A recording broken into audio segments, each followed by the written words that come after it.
Hello again. So, for your consideration, I decided finally to review I May Destroy You. Now, why did it take me so long? Well, I was trying to decide whether I should cover the show because, of course, we know it delves into some serious subject matter, but I don't know. I guess I was just afraid to see how to navigate it, especially on this platform where they like try to demonetize you at every turn. But I'm 4 episodes in now, and this is just such a dynamic, brilliant show that I really want other people to watch that I'm gonna cover the shit.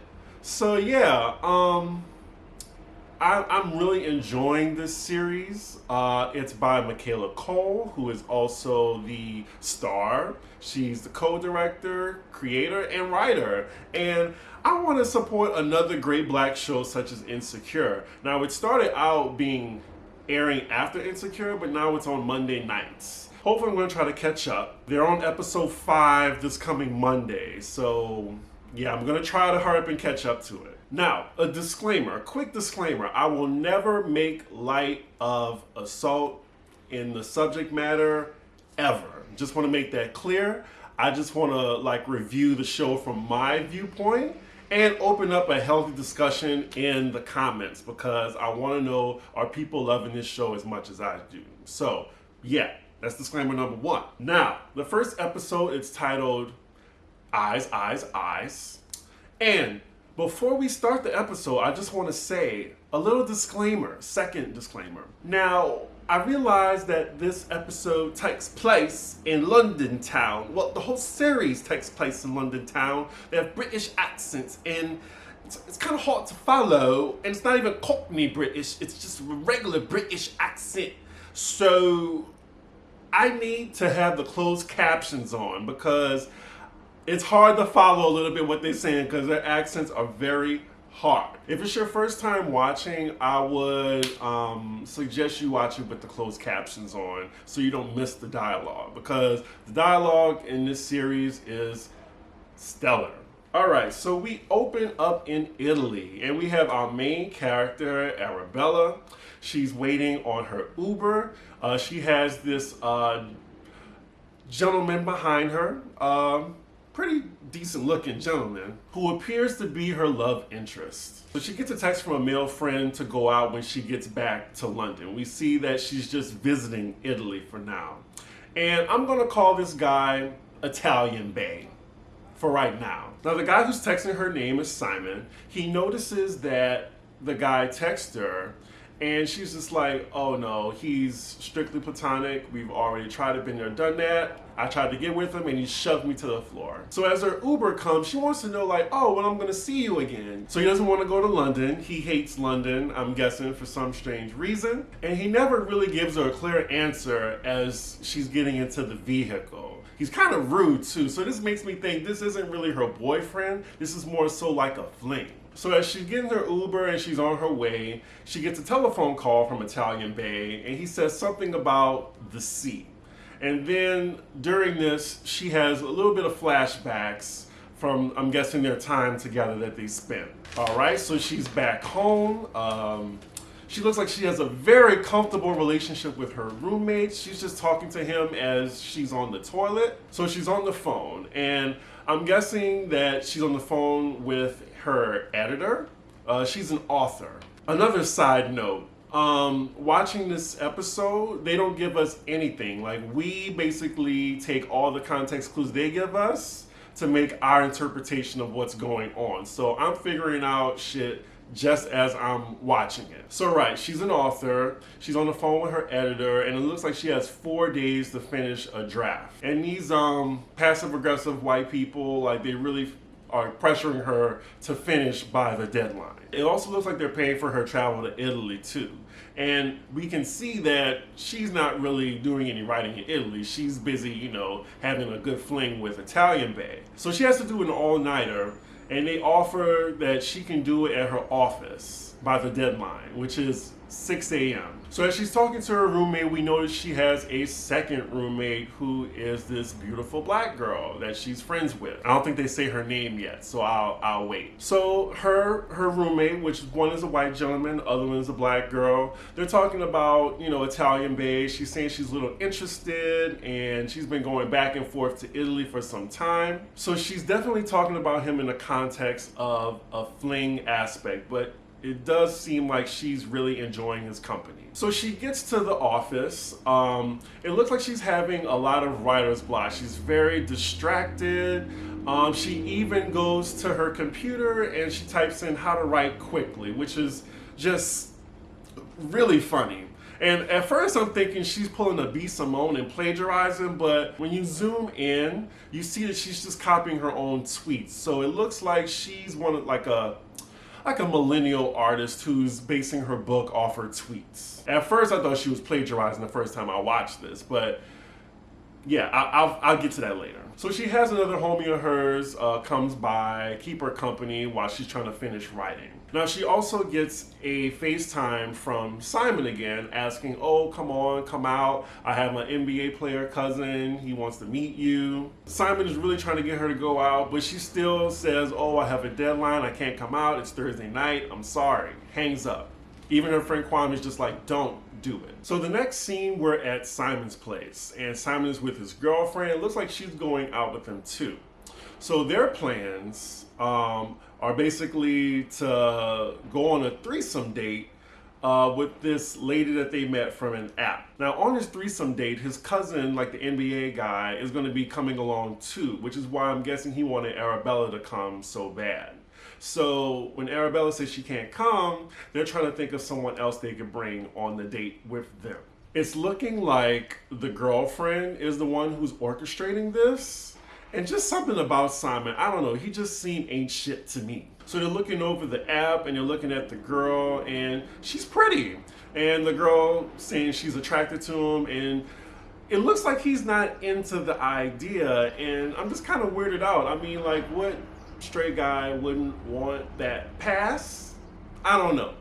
Anywho, we get back to Arabella at the office and she's trying to tell Kwame about the story that she's writing.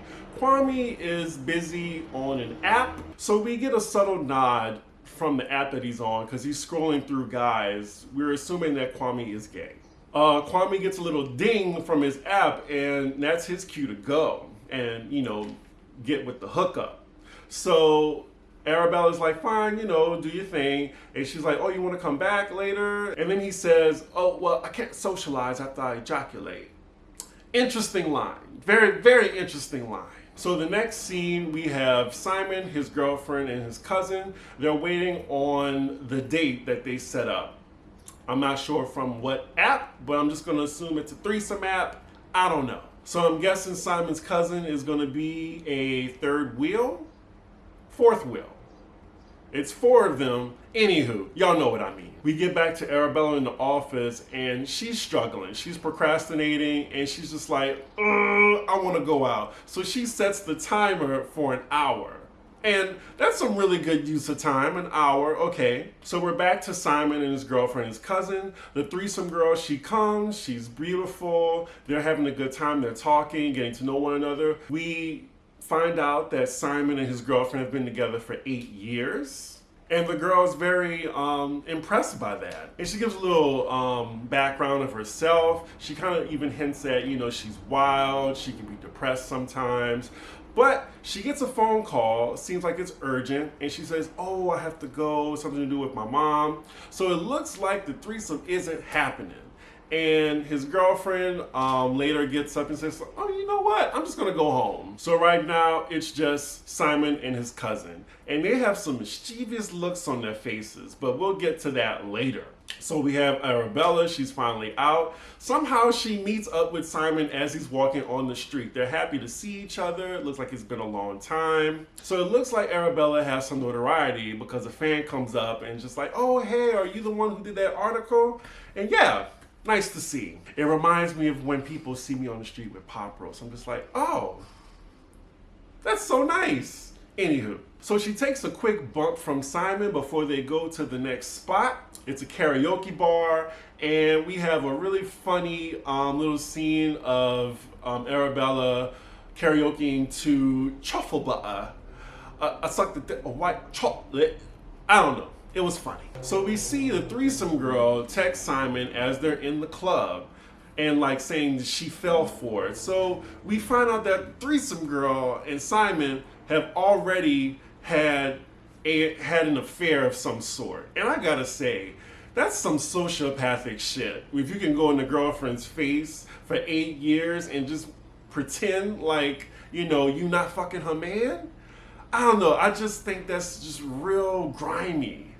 And because everyone knows what's going on but you, that's shitty. It looked like his cousin knew, he knew, of course, and she knew. Terrible. So Arabella's at the bar. The threesome girl comes and meets up with them too. They're at a table with two other strangers as well. And she's like, who's that? And he's just like, oh, it's the friend. And Arabella's like, come on, man. Like, I like Kat. And I can't eat her food with this conscience on me. Like, why are you doing this? And he's like, well, Kat thinks you're ugly anyway. And she's like, I don't care. It's still wrong. And it looks like she's fine with it. So anywho, they have shots delivered to them to the table. And they're all, doing shots. And then we have the title, Eyes, Eyes, Eyes, because when you take shots, when you cheers, you look in the eyes, the whole 7 years bad sex shit, whatever. Simon offers her another bump, but she's like, nah, I gotta finish a draft. I'm only gonna be here for an hour. At this point, she has 16 minutes left. We take a look at her clock. So they're partying, they, get their groove on, they dancing. This made me miss going out a lot. Like, they were just having some fun times, and that's the type of dancing I do when I'm feeling myself. It was a little fun montage. But something is wrong at the end of this montage. Like, she's at the bar, and it looks like she just falls to the floor, like drowsy even. So she's leaving the bar, she face plants, she's just like grabbing the door like she can barely get out, and she leaves. But we fast forward straight to her back in the office. It's morning time, and she's just like she's clearly been out too late, and she is cramming. And we see little details. We see her phone is smashed. We see she has a little cut on her head. Now her editors arrive, and she has the draft done or whatever, but they're just looking at the papers, and they're like, huh, is this finished? Yeah, she looks pretty out of it. So when they tell her about a specific point in her draft, she has to see it, and she goes to the bathroom. Now at this point I was a little confused because I'm like, well, did she just put gibberish there? Did she write something that she didn't mean to write? Y'all help me out in the comments. So she's back at the table, and then the editors notice that she's bleeding from the cut. And yeah, it's a very uncomfortable scene. They're just like, let's put a pin in it and let's get back to this later. So she leaves the office, and she's very disoriented right now. She's trying to get home. I think she feels like she's in Camden or something. She's trying to get home. Now we have a fan that comes by, and she talks to her, and she still looks drowsy. Thankfully, she asks the fan, oh, how can I get to this place? And the fan puts her in a cab home. She gets home, she's turning the key, she gets upstairs, and as she gets into her room, she turns the knob, and she has a very disturbing flashback. And it's of a man that's right over her. Looks like it's something really bad that happened. And she's just like, huh. And that's where the episode ends. So yeah, episode 1 didn't really give me much to work off of. Like, you really had to make all the context clues yourself. So definitely when watching, I would definitely watch 1 and 2 back to back. I enjoyed this episode. It kind of reminded me of Black Mirror, to whereas they present a situation and you put the plot together as you go. So on to episode 2, titled Someone is Lying. So Arabella is at the diner with her roomie and homegirl, Terry. She's recalling the night to her, and it looks like she gets that disturbing flashback again, and she's trying to recall what happened. Terry also, a little tidbit, used to mess around with Simon. We just get a little We get a clue about that. Terry notices that Arabella is like just really way off right now. She's not eating, and it looks like she hasn't slept either. So they leave the restaurant, and Terry's like practicing for her lines for an audition. She sees that Arabella smashed her phone. She's like, how'd you smash your phone? Arabella's really trying to recall. Like, she really can't think of anything that happened last night. So she wants to call Simon to figure shit out. So they also decide to call Simon from Terry's phone because he's not answering Arabella's calls, which is very strange. So while they're on the phone with Simon, she asks him like, oh, do you remember what happened? Like, how did I get home? He was just like, well, I walked you home. You know, you were fine. And she mentions that, you know, she had a little cut on her head, and he's like, oh, you must have fell. And she mentions the smashed phone as well. So, I don't know. He's not giving the whole story, it seems like. I don't know. It looks like he's lying. So as they get back to the house, Arabella's recalling her disturbing flashback to Terry. And Terry's just looking like, that don't sound good. But she doesn't really say anything just yet. We also find out that Arabella has been awake for 35 hours, so she's trying to sleep. So when she's trying to sleep in her bed, she gets another flashback of herself at an ATM.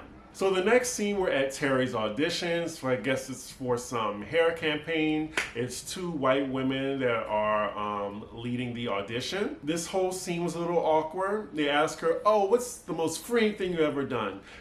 Terry's like, didn't prepare for that. Come back to me later on that. So they rehearse the lines. It looks like she does a really good job. So awkwardly, this white woman asks Terry about her hair. Like, is it her hair? And she's like, no, it's a wig. She's like, well, we're gonna like wash it. You're gonna be at a hair salon, so you might be washing your hair. She's like, well, it's human hair, so it's fine. And the woman asks her, well, can you take it off? Lord, the microaggressions. Like, come on, seriously? And of course Terry says no. And it's like, oh, okay, well, thank you very much. So Terry comes back and is like, I had a threesome. I guess she was just answering their question from earlier.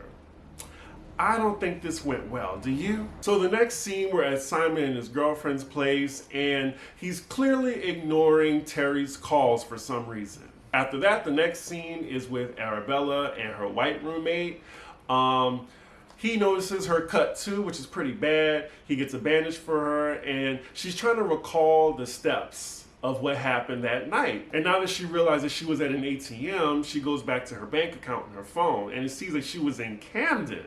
Now, my UK viewers, help me out. Like, where she was. Like, Camden, is that far? Like, is that another city? But yeah, this basically means that Simon's story to Arabella has some holes in it. So the next scene, we see that Arabella just went over to Simon's place, probably unannounced. So they're at the table, it's Simon, his girlfriend, Arabella, and she's just saying, yeah, like, I can't remember anything, like, I blacked out. And then it says I was at an ATM in Camden, all the way in Camden, and we couldn't have walked because that's a 45-minute walk, dude.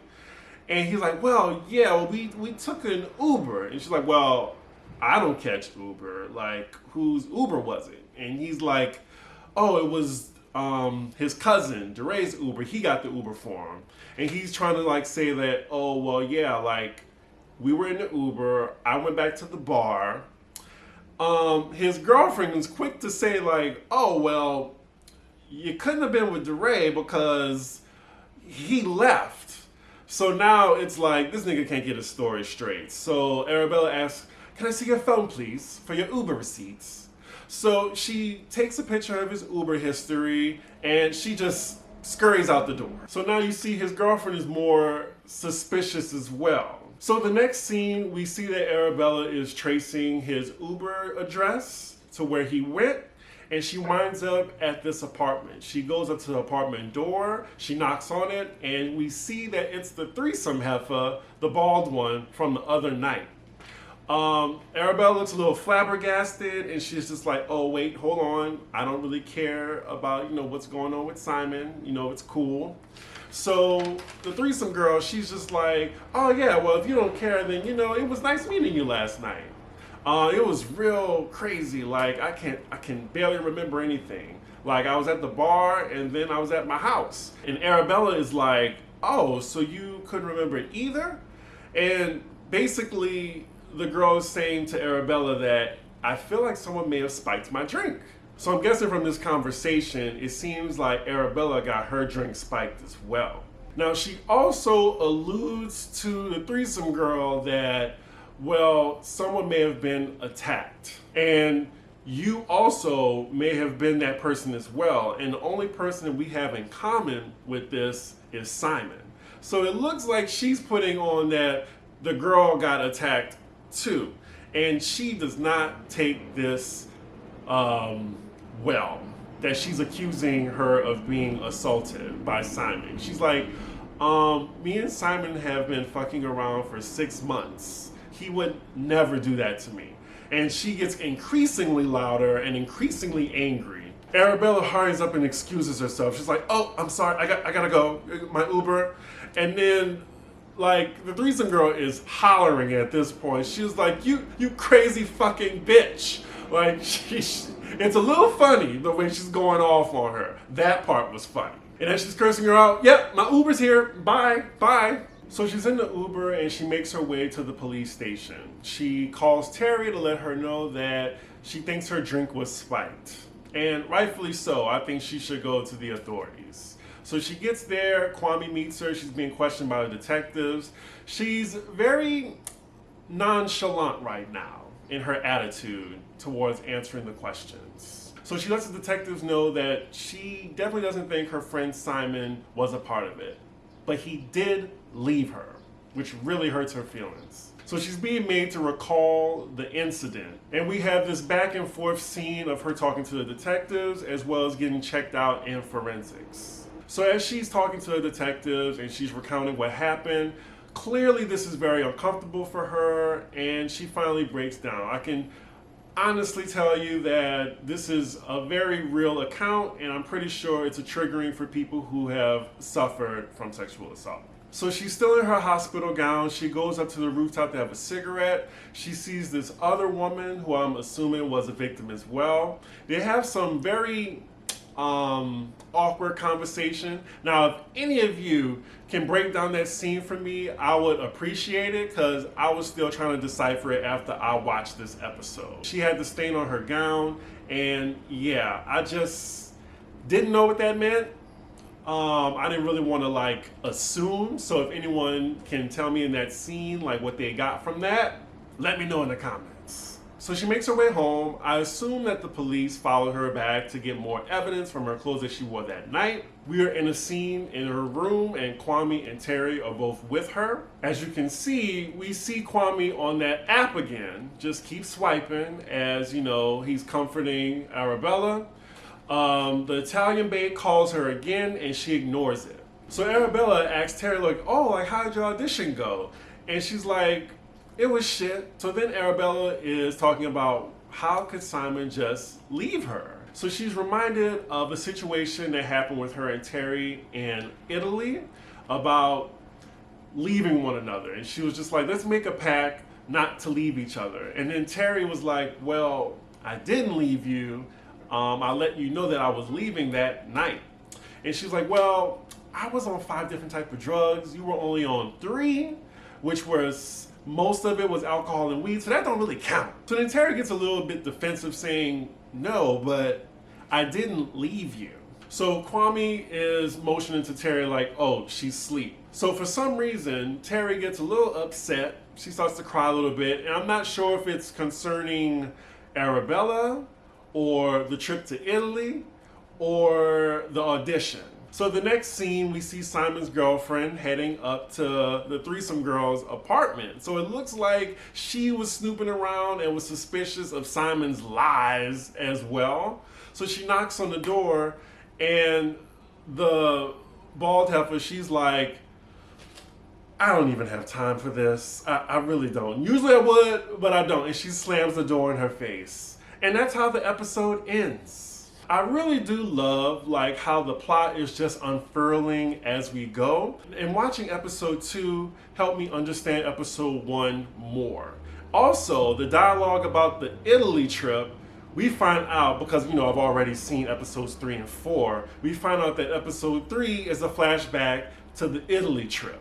So we have some foreshadowing as well. And I also love about this is the rewatch value, because going back to episode 1 and 2, because I'm already on 4, the plot makes a little bit more sense. And I love that. I love that a show has replay value. Also, I want to say, just to compare the Insecure, this episode was 30 minutes, and I felt like I got a full fleshed out character development story.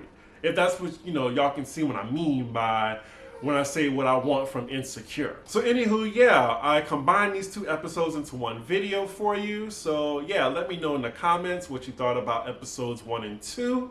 Like, comment, and subscribe as always. And I will be back with episode 3 separately and episode 4 separately. Hopefully we can catch up. Anywho, I will see y'all later. Bye.